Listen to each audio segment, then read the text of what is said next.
नमस्कार दोस्तों, OCN network में आपका स्वागत है। मैं हूं ओमकार चौधरी। भाऊ तोरसेकर जी जुड़ गए हैं मुंबई से। भाऊ, बहुत अभिनंदन, बहुत स्वागत, नमस्कार। भाऊ, क्या चल रहा है ये? हालांकि हर संसद सत्र से पहले देश ये तमाशा देखने के लिए अभिशप्त है ही, लेकिन हर बार एक नया मुद्दा, और मुद्दा भी ऐसा जो लोगों को जमता ही नहीं है, गले से नीचे ही नहीं उतरता है। जंतर मंतर पर जो पिछले 1 महीने से तमाशा चल रहा था, उसमें स्टूडेंट तो दिखाई नहीं दिए, उसमें तरह तरह के कॉकरोच और प्राणी जरूर दिखाई दिए। नहीं, देखो, ये सब मीडिया मीडिया तक लिमिटेड हो गया। आम जनता को इससे कुछ लेना देना नहीं है। कुछ एक्टिविस्ट होते हैं, कुछ बुद्धिजीवी है, जिसको मोदी ने बढ़िया एक शब्द निकाला, आंदोलनजीवी। ये आंदोलनजीवी है। अब जहां खटमल नहीं होते तो खटमल नहीं है तो नहीं है, आपको तकलीफ नहीं होगी। लेकिन खटमल का काम तो है ना आपका खून चूसना, मच्छर का काम है आपका खून चूसना। वैसे आंदोलनजीवी है, जो कुछ सब कुछ ठीक चल रहा है, चलो वहां जाकर भुनभुना वगैरह शुरू करो। तो उससे ज्यादा कुछ नहीं, आम जनता को इससे कुछ भी लेना देना नहीं। और ये लगातार बिहार और बंगाल के चुनाव से क्लियर हो गया कि यहाँ का पॉलिटिकल पार्टी विपक्ष ही नहीं बल्कि पूरा मीडिया जनता से टूट गया है, जमीनी हकीकत से टूट गया। बंगाल तो सबसे बड़ा स्ट्राइकिंग सबूत है उसका कि इनको कुछ भी पता ही नहीं चल रहा था बंगाल में क्या रहा था, और वहां घूम घूम कर ये ग्राउंड रिपोर्ट बता रहे थे। और 4 मई तक इनको पता नहीं था कि ममता की हालत कितनी बुरी होने वाली है। यहां तक कि चुनाव हारना एक बात होती है, लेकिन पार्टी जिस तरीके से ममता की बिखर गई, इसकी सुखबगौर इनके पास नहीं थी। और ये ग्राउंड रिपोर्ट कर रहे थे, उधर घूम रहे थे, इधर घूम रहे थे। आज वो जंतर मंतर पर घूम रहे, ठीक है, कोई बात नहीं। आम जनता इनको मुड़कर भी नहीं देखना चाहती, क्योंकि एक तरीके से ये रोज एक नया ड्रामा पेश कर दे। देखो, धुरंधर फिल्म हो, आपको याद होगा, दिसंबर में धुरंधर, और बाद में दूसरा उसका पार्ट आया मार्च में। मई एंड होने तक धुरंधर धुरंधर धुरंधर, आज किसी को याद है? भूल गए सब। तो ये है, अब जिनको उसमें इंटरेस्ट है उनके लिए बहुत बड़ी बात है। हम लोग हैं, हम इस पर चर्चा करते हैं, बाकी सारे जर्नलिस्ट है, चैनल चलाते हैं, अखबार चलाते हैं, पोर्टल चलाते हैं, उनके लिए बहुत बड़ी बात है। लेकिन आम जनता जो 140 करोड़ मानी जाती है, उसमें से आप 1-2 करोड़ निकालो तो बाकी 135 करोड़ लोगों को इससे कोई लेना देना नहीं है। जिनके बच्चे उस नीट परीक्षा में थे, दोबारा परीक्षा हो गई, उसमें शामिल हो गए, उनमें से वहां कितने लोग थे? तो इससे पता चलता है ये लोग ड्रामा करते रहते। जहां भी कोई होगा तो आपके हिंदी में एक बढ़िया कहावत है ना, गांव बसा नहीं भीख मांगे आ गए, है ना? तो ये तो होता है। अब हर जगह वहां योगेंद्र यादव होगा ही। किसान आंदोलन में किसान नेता बन जाते, चुनाव आए तो सेफोलॉजिस्ट बन जाते, और जगह वो बुद्धिजीवी बन जाते, कहीं और कुछ बन जाते। तो ये चलता रहता है। लोग क्या होता है, आम जनता जो होती है ना, वो सोचती है कि इनको काम धंधा नहीं। चलो देखो, हम जब जाते चौराहे पर 4 लोग खड़े होते, उनके साथ 2 मिनट के लिए बात करते निकल आते। लेकिन वो वहां बैठकर पत्ते खेलना या और कोई गप्पे शप्पे लगाना, वो तो उनका जारी रहता है। आप पूरा दिन उधर नहीं रहते। तो ये बात है, इससे ज्यादा कुछ भी नहीं हो रहा, कुछ भी नहीं हो रहा। हाँ, अब देखो ना, वही किसान आंदोलन वाले वहां पहुंच गए, वही शाहीन बाग वाले वहां पहुंच गए, वही आम आदमी पार्टी वाले वहां पहुंच गए, वहां कांग्रेस ही पहुंच गए। ये सब कौन है? इनका क्या लेना देना है जो इशू है? मैं आपको एक छोटी बात बता दूं, मैंने मराठी में उस पर वीडियो डाल दिया है। होर्मुज में क्या हो रहा है? हाँ, अमेरिका, ईरान और ये यूएई वगैरह, उनके वॉर का क्या हो गया? कहां से शुरू हो गए? याद है किसी को? किसी को तो याद होना चाहिए कम से कम कि भाई ये ईरान, अमेरिका, तुर्की या सऊदी, इनके जो सब लड़ाइयाँ हो रही है, जहाज डुबाए जा रहे, हवाई जहाज गिर रहे, ये सब मामला शुरू कहां से हुआ? आपको याद है? 3 साल हो गए गाजा वालों ने जो हरकत की थी इजराइल के खिलाफ, वहां से गाजा को खत्म करने का मुहिम इजराइल ने चलाई, उसको अब 3 साल होने को आए। शुरुआत गाजा से हुई थी। जब गाजा में कुछ हो गया तो ये करने का बाद ईरान उसमें घुस गया, फिर ईरान के साथ अमेरिका घुस गया, तो बात साफ है। बाकी दुनिया को, हाँ, जब होर्मुज से निकलता नहीं गैस और पेट्रोल के जहाज नहीं आ रहे तो लोगों को तकलीफ हो रही है, लोग बोल रहे, वो मैं मानता हूं, तकलीफ के बारे में बोल रहे, लेकिन गाजा सब लोग भूल गए। हमारे यहाँ कौन वो प्रियंका वाड्रा, वो गाजा सेव गाजा, वो पर्स लेके घूम रही थी, याद है आपको? आज उसको भी याद नहीं है कि गाजा कहाँ है। तो इनका धंधा रहता है, वो धंधा कर रहे हैं अपना, उपजीविका है ना उनकी।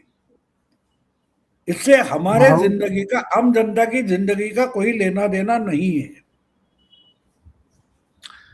देखिए कैसे कैसे लोग वहां पहुंचे हैं। अरुंधति राय, वृंदा करात, डी राजा, जेएनयू का पूरा गैंग, ढपली गैंग, शबाना आजमी, प्रकाश राज, ये सब वहां पहुंचे हैं। ये तुरंत, ये वही लोग हैं जो अखलाक के बाद अपने अवार्ड वापस कर रहे थे। उसके बाद भी जब आपने जिक्र किया कि ये जो शाहीन बाग, ये जो शंभू बॉर्डर, ये जो 13 महीने का आंदोलन, उस समय भी इनके चेहरे दिखाई देते हैं।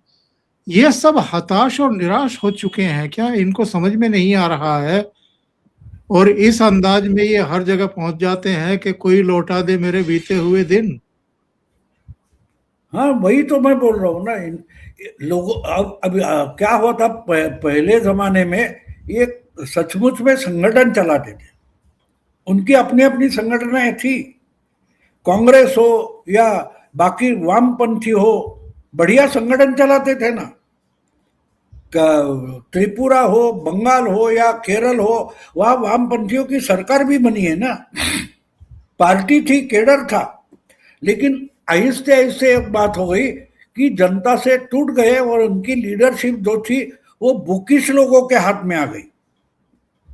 उनके लिए जनता मायने नहीं रखती, उनके लिए आइडियोलॉजी, थीसिस, थियरी इंपॉर्टेंट होती है, और उस थियरी में बिठाने के लिए उनको मोहरे वगैरह चाहिए होते, पैदे चाहिए होते, इसलिए वो लोगों की तरफ देखते हैं। लेकिन असली लड़ाई जो होती है वो मोहरे पैदों में होती है, सैनिकों में असली लड़ाई होती है। वरना स्ट्रैटेजी तो आप बनाओ, स्ट्रैटेजी से मतलब क्या है? उस स्ट्रैटेजी पर लड़ने वाली फौज आपके पास चाहिए। अगर वो फौज नहीं तो आपकी स्ट्रैटेजी बहुत बढ़िया है, लेकिन वो इम्प्लीमेंट करना, जिसको व्यवहार बोला जाता है, एक्शन बोला जाता है, एक्शन करने के लिए क्या है? कुछ भी नहीं। तो फिर ड्रामा बनाओ। वो कौन गालिब का कोई शेर है ना, दिल बहलाने के लिए ख्याल अच्छा है गालिब, वरना जन्नत की हकीकत तो हमको भी पता है। तो ये अपने जन्नत में रहते हैं। अंग्रेजी में वो कहावत है ना कि फुल्स पैराडाइज। तो मूर्खों के पैराडाइज में, जन्नत में वो घूमना चाहते तो घूमने रहे। और ये मोदी और शाह, दे आर बिजनेसमैन, ये पॉलिटिक्स को बिजनेस की तरीके से चलाते। तो ये एक एक छोटी छोटी बात काउंट करते हैं ना कि भाई कॉकरोच जनता पार्टी। अब देखो एक बात आप समझो कि कॉकरोच जनता पार्टी को 20 दिन उन्होंने रिस्पॉन्ड तक नहीं किया, 18 दिन। फिर बहुत सारा मामला हो गया, बोले उनका आवेदन ही नहीं है, आकर मिले, उनकी डिमांड क्या है बताए, तो नड्डा से मिले, लेकिन कोई भी वहां गया नहीं।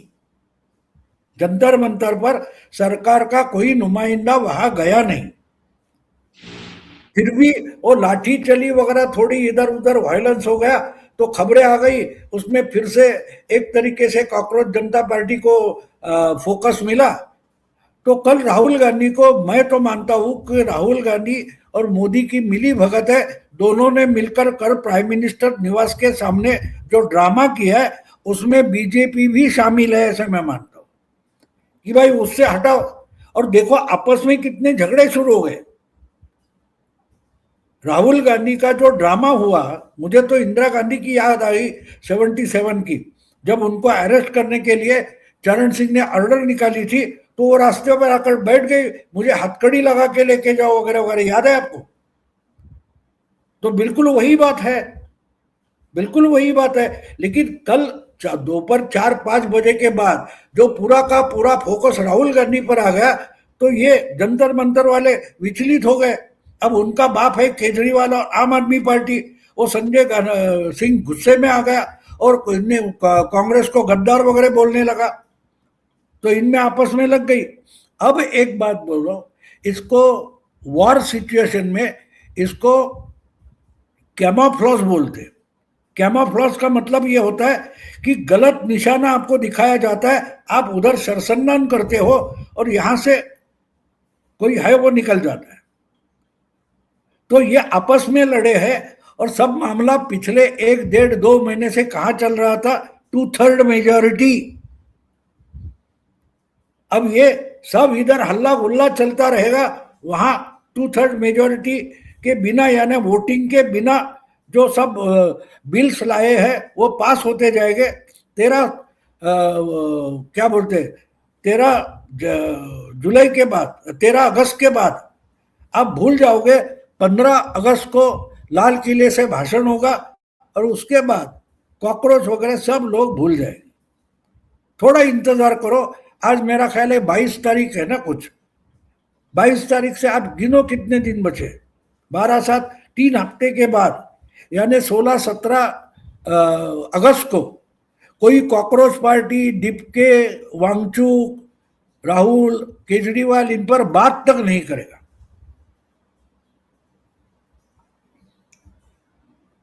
आओ पहले जरा इस पॉइंट पर आते हैं। पिछले 2014 के बाद से अब तक 12 साल तो हो गए हैं, ये वही चीजें दोहरा रहे हैं, वही प्रैक्टिस दोहरा रहे हैं।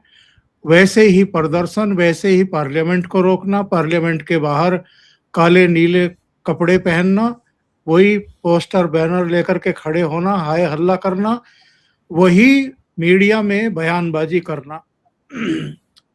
कभी पेगासस, कभी हिंडनबर्ग, कभी बीबीसी की डॉक्यूमेंट्री, कभी मणिपुर, कभी अडानी, कभी कुछ कभी कुछ।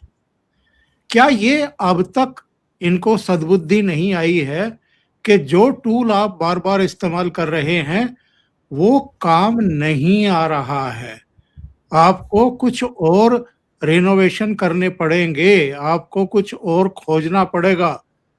जनता का विश्वास आप इस तरीके से अर्जित कर नहीं सकते, नरेंद्र मोदी की चूलें हिला नहीं सकते। देखिए, आपको लगता है उनको समझ आनी चाहिए, उनको नहीं लगता ना। आप पीछे पड़े कुत्ते की दुम सीधी करने, उनको दुम सीधी नहीं करनी है ना। उनको भी मालूम है अगर सत्ता में आ गए तो मेहनत करनी पड़ेगी। आप समझो, ये अच्छा है। देखो, मैं मेरी बाकी लोगों की बात छोड़ दो, मैं मेरा खुद का उदाहरण आपको देता हूं। मैं मूवमेंट में था, यूथ मूवमेंट में था, और हमारे साथी बहुत सारे हैं। वो हुसैन दलवाई है, भालचंद्र मुनगेकर जो राज्यसभा मेंबर बने कांग्रेस की तरफ से, वो मेरे दोस्त है, मेरे दोस्त है, हम आंदोलन में थे। लेकिन जब आगे चलकर मेरी समझ में आया कि मैं तो इतना सरासर झूठ या गलत नहीं बोल सकता, तो मैंने तय किया भाई मुझको तो क्या बोलते क्रिटिसाइज करना है किसी को, मैं पत्रकार बनूंगा। मैं जर्नलिज्म के तरफ मुड़ गया। क्योंकि ये करो, अभी दूसरी बात देखो, मैं सुबह आराम से सोता हूं, मुझे पॉलिटिशियन नहीं बनना है। मुझे भी कभी ना कभी ऑफर मिली है, मैंने हाथ जोड़े भाई नहीं, मेरे दरवाजे पर कोई प्रॉब्लम लेकर खड़ा हो मुझे पसंद नहीं है। ये ज्ञान देना आसान बात है। मैं जो ज्ञान देता हूं उसकी जिम्मेदारी मुझ पर क्या है? मैं कुछ नहीं करूंगा। एक तरीके से मैं उद्धव ठाकरे हूं। मैं सरकार में मुख्यमंत्री बनूंगा, ऑफिस में नहीं जाऊंगा, घर में बैठकर फेसबुक लाइव करूंगा, फेसबुक से ही सरकार चलाऊंगा, वर्क फ्रॉम होम। तो मैं वर्क फ्रॉम होम पिछले 50 साल से कर रहा हूं। लोगों को ज्ञान दो, भैया तू क्या कर रहा है? मैं कुछ भी नहीं कर रहा हूं। तो ये आज ये भाववाद चल रहा है, भावइज्म चल रहा है कि हमें कुछ नहीं करना है, वो गलत है, वो सही है, ये थोर है, ये चोर है, और तू कौन है? मैं कुछ भी नहीं हूं। समझा? तो एक बात है, उनको भी समझ में आता है, लेकिन करेगा तो मैं। देखो, एक बात होती है, उसको एक कंफर्ट जोन नाम का शब्द है। कंफर्ट जोन का मतलब ये होता है, घर में आपके 4-6 बच्चे हैं, उसमें जो होशियार होता है वो मेहनत करता है, 70-75% लाता है, माँ बाप उसकी प्रशंसा भी करते हैं, लेकिन उसके पीछे पड़े रहते हैं, यार 80-85 तक तो तुझे जाना पड़ेगा। अगर वो 80-85 तक आ गया तो बोलते 90 तक जाना पड़ेगा, 90 से 92-95, यानी पीछे ही पड़े रहते। लेकिन उनमें ही 2-3 बच्चे जो कमजोर होते हैं, वो अगर भाई 35-40% से अगर पास हो जाए बहुत हो गया। तो कुछ बच्चे बड़े चालाक होते हैं, वो समझते कि साला 70 से 75 जाऊंगा तो ये 80 के पीछे पड़ जाएंगे, तो अच्छा है 75 जाने के बजाय 65 पर आ जाओ, 60 पर आ जाओ, अच्छे मार्क्स से पास हो गया, फर्स्ट क्लास से, इसके आगे नहीं जाना है। समझे? उसको कंफर्ट जोन बोलते हैं, उसको कंफर्ट जोन। तो आज का जो विपक्ष है ना, वो कंफर्ट जोन में है। हम मोदी को गाली देंगे तो लोगों को लगेगा कि ये हमारे सवाल के लिए लड़ रहे, हमारी समस्या के लिए लड़ रहे। तो सत्ता में मोदी रहे, हम विपक्ष में रहेंगे, ये इन्होंने तय किया है, वो उनका कंफर्ट जोन है। क्योंकि सरकार हाथ में आई तो चलानी पड़ेगी ना। प्रॉब्लम वो है, देख केजरीवाल ने दिखा दिया कि सरकार चलाना आसान नहीं है, आसान नहीं है। तो इसलिए आपको लगता है ये मेहनत करेंगे तो जीत जाएगा। अरे जीतना किसको है? बिल्कुल जीतना नहीं है, आप समझ लो। इनको अपोजिशन में बैठना है, और जो कुछ हिस्सेदारी आती है हमारा हिस्सा दे दो, बाकी तुम चलाते रहो, कोई बात नहीं।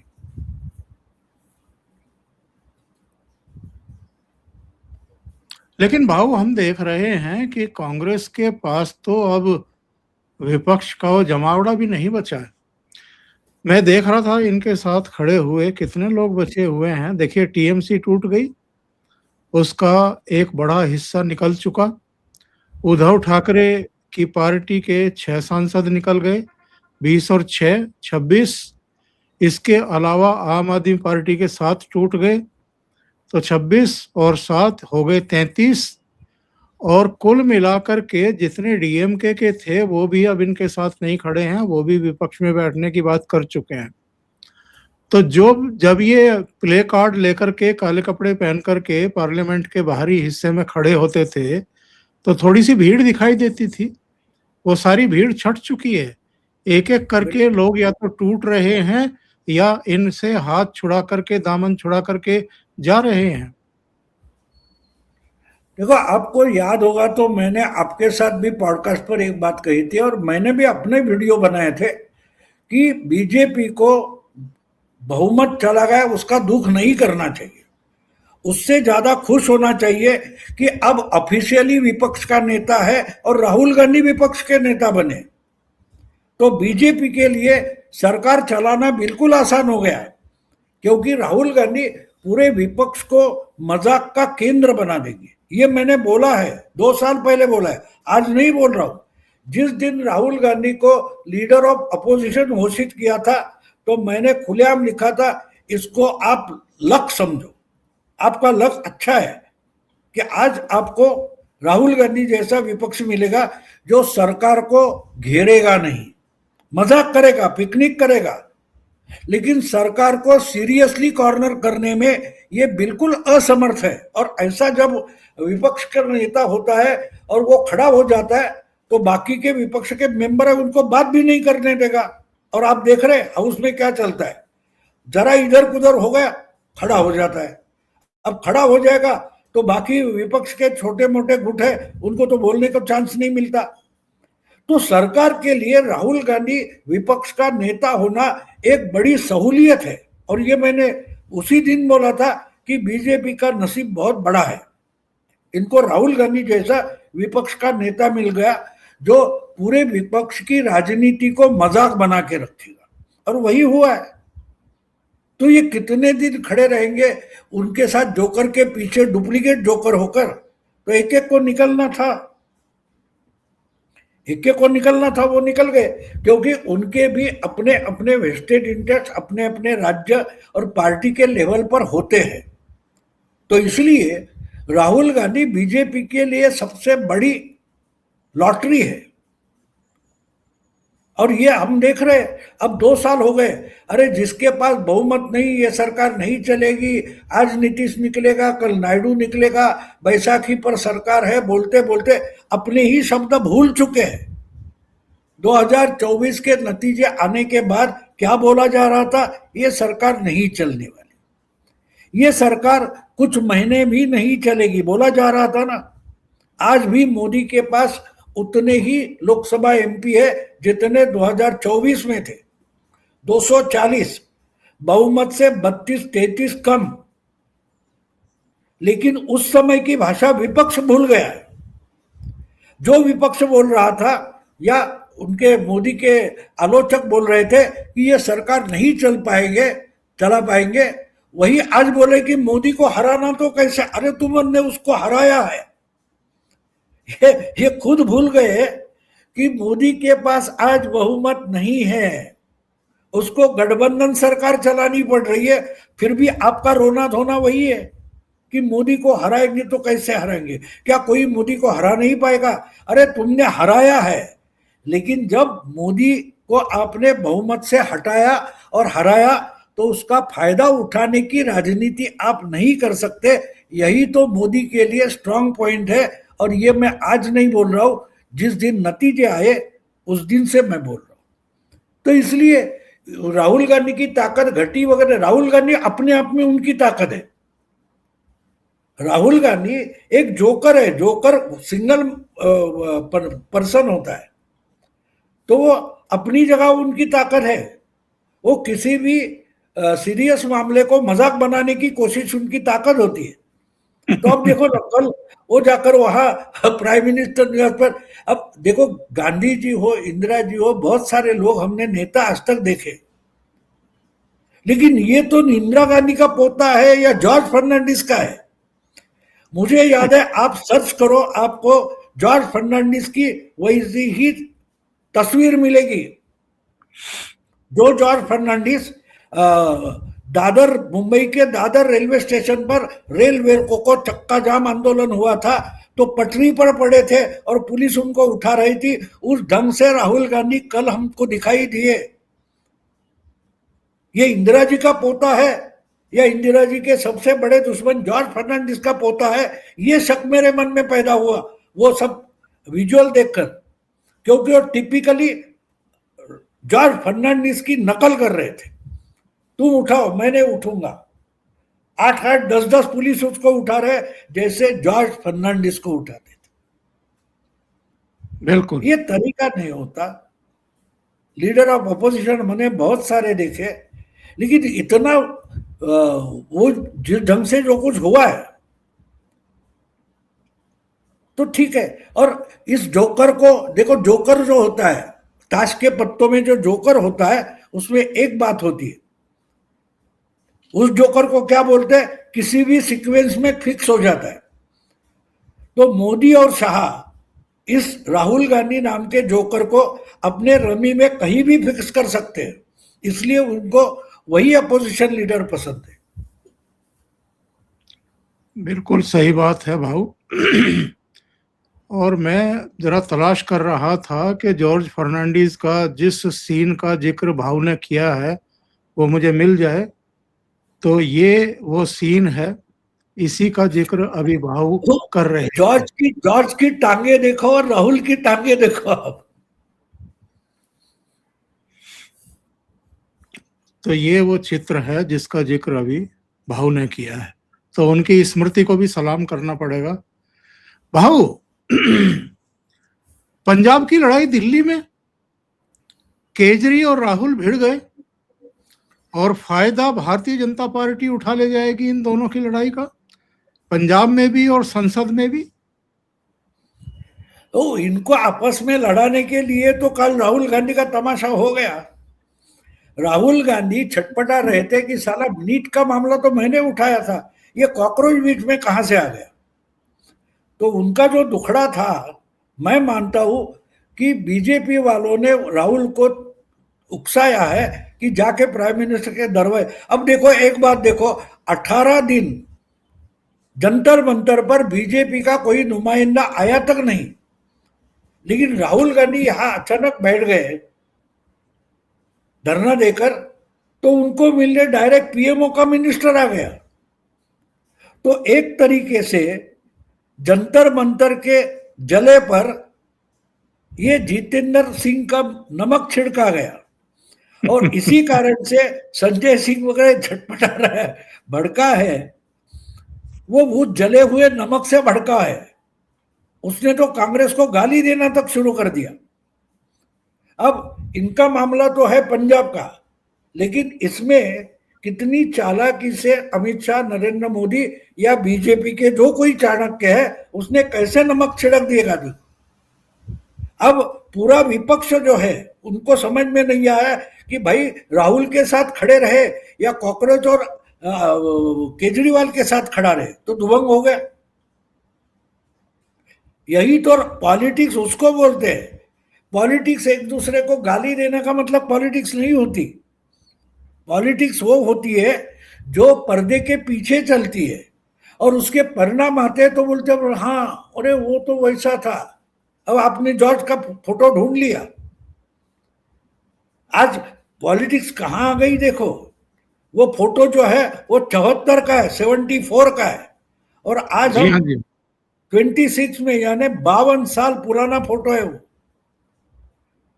तो पॉलिटिक्स जो होती है, आज के जो हम एनालिस्ट वगैरह देखते हैं उनको भी समझ में नहीं आता पॉलिटिक्स। अरे पॉलिटिक्स कैमरे के सामने नहीं होता, आंखों के सामने नहीं होता, पर्दे के पीछे होता है। अगर पर्दा फांद कर आप वो देख सकते हो, समझ सकते हो, लॉजिक से उसका अर्थ निकाल सकते हो, तो आप एनालिसिस कर सकते हो। आप सामने सामने कोई बोल रहा है, कर रहा है, उसका होता है वो क्रिकेट की कमेंट्री होती है, वो एनालिसिस नहीं होता। तो इसलिए यह समझना जरूरी है कि इस ढंग का अपोजिशन बीजेपी के लिए बहुत पसंद है, उनको बहुत पसंद है। और ये नहीं समझ पा रहे कि मोदी या शाह कौन सा गेम खेल रहे। अगर आप गेम नहीं समझ रहे हो तो आप करोगे क्या, खेलोगे कैसे, हराओगे कैसे। आपको पता नहीं कि सामने क्रिकेट चल रहा है, फुटबॉल चल रहा है या वॉलीबॉल चल रहा है। तो इसलिए मैं मानता हूं कि जिस ढंग से इसमें जले पर नमक छिड़का है इन्होंने, उसका परिणाम पंजाब में दिखाई देगा, क्योंकि एक दूसरे के गले पकड़ने में, गर्दन पकड़ने में लग जाएगा। और वो शुरू हो गया। जिस ढंग का वो कौन अपना संजय सिंह का कल रात को या कभी आया, मैंने कहीं देखा, सोशल मीडिया पर पोस्ट आ गया कि राहुल गांधी और इसकी मिली भगत है, जो मैंने उस पर वीडियो बनाया है, वो तो एक्चुअली संजय सिंह का आरोप है कि जो कुछ प्राइम मिनिस्टर के निवास के सामने हो गया वो तो कांग्रेस और बीजेपी की मिली भगत है।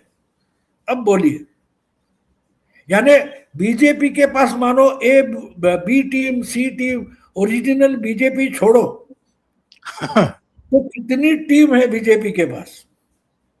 बोले कभी केजरीवाल बी टीम होती है, कभी राहुल गांधी बी टीम होती है, कभी कॉकरोच वांगचुक बी टीम होती है। अरे कितने ए टू जेड टीम बीजेपी ने पाली हुई है। अब उसको अगर भेद नहीं पाओगे तो आप जीत नहीं पाओगे, और उसके लिए जमीन पर जाना पड़ता है। पॉलिटिक्स की लड़ाइयां डिबेट की लड़ाइयां चर्चा में होती है, लेकिन चुनाव जीतने के लिए, पॉलिटिक्स जीतने के लिए जमीन पर जाना पड़ेगा। और आपको जमीन में जाना नहीं है, आपको कंफर्ट जोन में रहना है। आपको पहले से मैं बोल रहा हूं, कमेंट्री बॉक्स में बैठकर मैच जीतनी है तो नहीं जीत पाओगे। बस वही मेरा कंक्लूजन बहुत पुराना है कि मोदी को हराने वाले, कल एक मुझे पुराना जर्नलिस्ट दोस्त है, सोशलिस्ट है, बोला क्या, मैंने बोला देख यार, इसके बाद तो मोदी हारेगा। मैंने बोला मोदी तो 24 साल पहले हारा हुआ है, 2002 में हारा है ना, वो जीता कब है वो मुझे बताओ। मोदी संकट में नहीं है ऐसी तेरी एक खबर मुझे दिखा, तेरा एक आर्टिकल दिखा कि मोदी आराम से निकल गया है, मोदी को कोई प्रॉब्लम नहीं। ऐसा अगर तुमने कभी लिखा ही नहीं तो आज क्यों बोल रहे हैं कि मोदी संकट में है?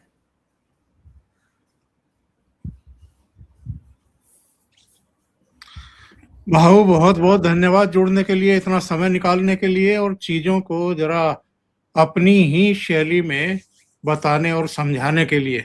दर्शकों से निवेदन है कि आप ये चर्चा अगर आपको अच्छी लगी हो तो लाइक का बटन दबा दें, वीडियो को शेयर करें, चैनल सब्सक्राइब ना किया हो तो कर लें। भाऊ के 2 चैनल है, मराठी में प्रतिपक्ष, हिंदी में प्रतिवाद, तो आप सहयोग करें और उनको सब्सक्राइब करें। Thank you so much. नमस्कार भाऊ।